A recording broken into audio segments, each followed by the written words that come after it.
우크라이나의 대반격이 본격화되고 있습니다. 일단 네 방향에 걸쳐서 반격 작전이 진행되고 있는데요. 1차적인 러시아 방어선 돌파는 어느 정도 성과를 거둔 것으로 보입니다. 그런데 우크라이나군의 대반격 작전을 보면 놀라울 정도로 정교하고 또 치밀합니다. 그러다 보니까 러시아군은 놀림감이 되고 있다, 이런 분석마저 나옵니다. 우크라이나 전황을 Y타임즈가 파헤쳐봤습니다. 지금 시작합니다.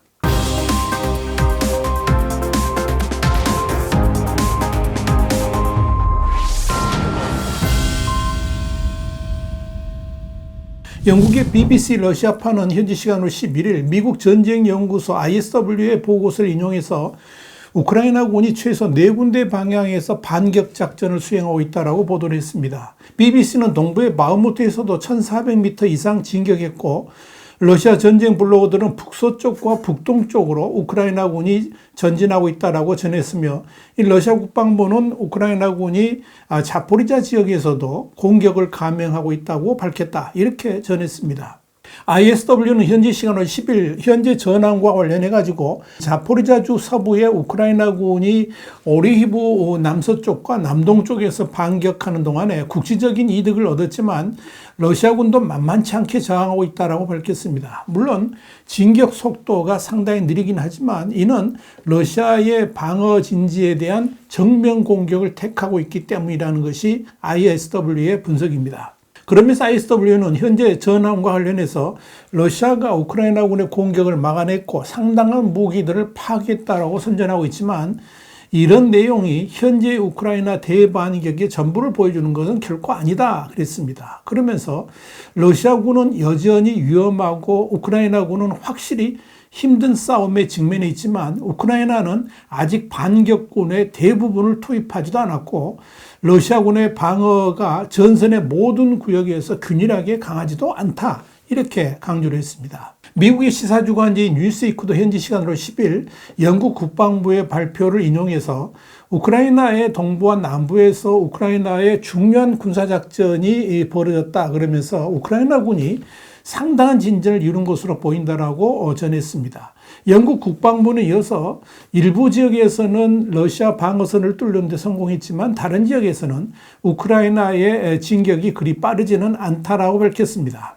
반면에 러시아군은 도저히 이해가 가지 않는 기동 방어 작전을 펼쳤으며 군 내부의 질서도 흐트러지면서 후퇴하는 일도 발생했다라고 영국 국방부는 전했습니다. 문제는 러시아군이 철수하면서 자신들이 설치했던 지뢰밭에 오히려 당하고 있다는 점입니다. 이로 인해서 러시아군의 사상자가 더 늘어나고 있다는 것이 영국 국방부의 보고 내용입니다. BBC도 이날 전황과 관련해서 자포리자 지역에서의 우크라이나군 진격이 돋보인다 그러면서 우크라이나군이 대반격 초기에는 러시아 방어망에 대한 정찰 성격의 작전이 펼쳐지면서 진격 속도가 느렸지만 앞으로의 상황은 달라질 수 있을 것으로 내다봤습니다.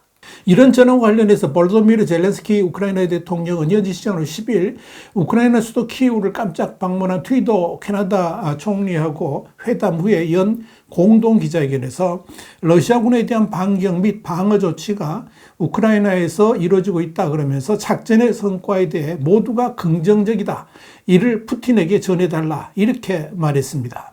젤렌스키 대통령은 전날 도네츠크주에서 매우 힘든 전투가 벌어졌지만 결과물이 있다는 언급을 한 바도 있습니다. 이에 반해 푸틴 대통령도 9일 러시아 관영 언론에 공개된 인터뷰 영상을 통해서 어제까지 5일 동안 전투가 계속됐지만 우크라이나 정권은 지금껏 어떤 전투 지역에서도 목표를 달성하지 못했다 그러면서 러시아군의 용기와 적절한 조직화 덕분이다, 이렇게 말했습니다.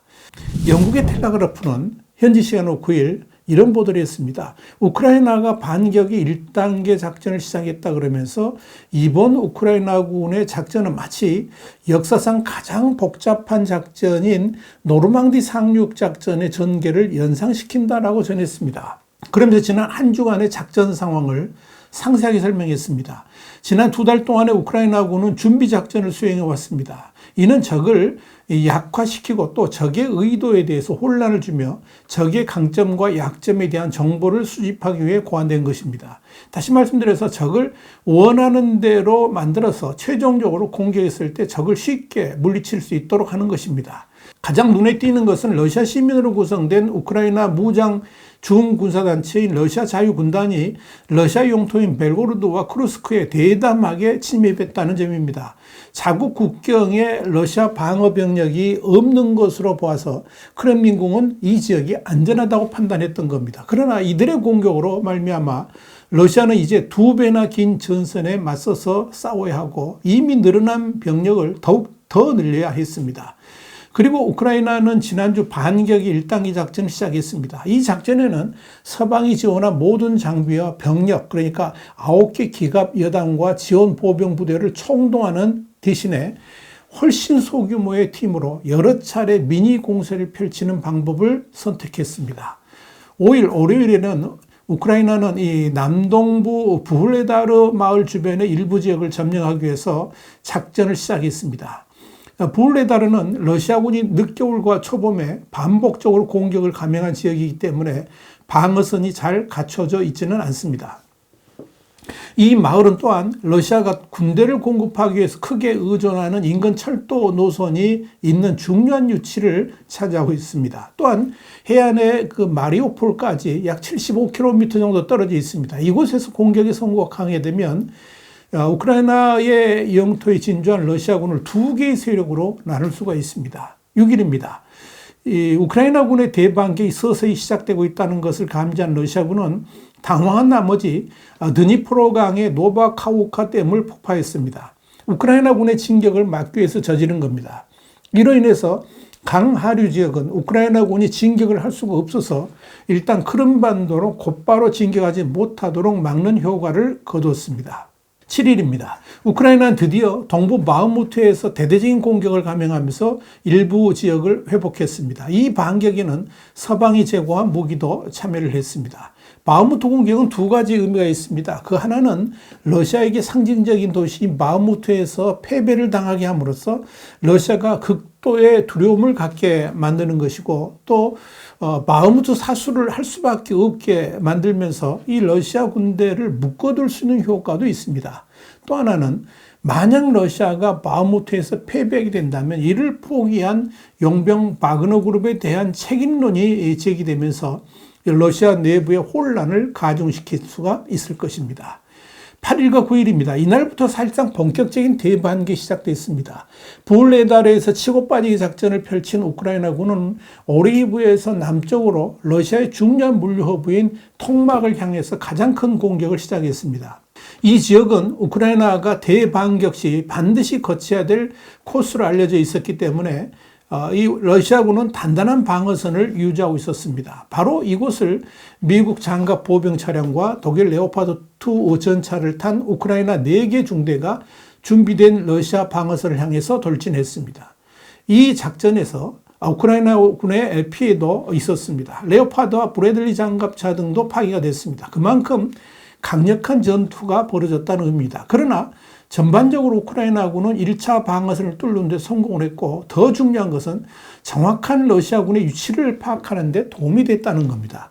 그런 다음에 우크라이나 군대는 GPS 유도 하이마스 로켓으로 러시아군의 위치를 찾아내서 공격을 퍼부었습니다. 그러면서 우크라이나 군대는 진격을 한 겁니다.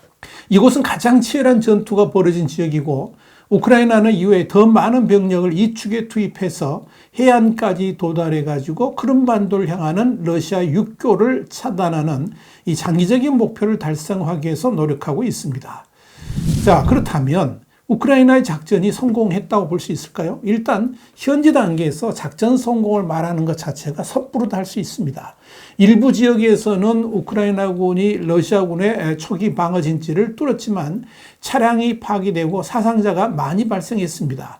우크라이나군이 이런 초기 이득을 이용할 수 있을지는 아직 답을 알 수 없는 문제라는 것이 텔레그라프의 진단입니다.